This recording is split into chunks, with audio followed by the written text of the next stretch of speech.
I also felt like there's this weird dynamic in youth ministry. And if you hate sharks, I'm sorry for this image because it is kind of terrifying. Where, the world has changed a little bit, I think, in the minds of parents and teenagers. And the world in some ways has been an inherently scary place for a great portion of the world every day.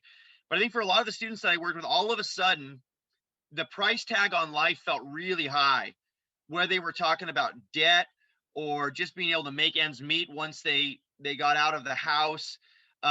Their worries about the future and their sense, this is particularly, I think, the wake of the economic downturn that we hit in the Great Recession. They all of a sudden had a different bent, like it about, like, can we really afford to show up on a weekly basis and play games and go to camp?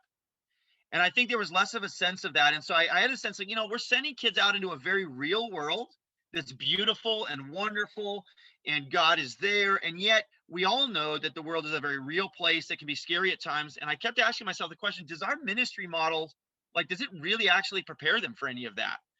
And even enacting the gospel is a risky proposition if we take Jesus seriously. And so have we actually prepared them for that kind of work?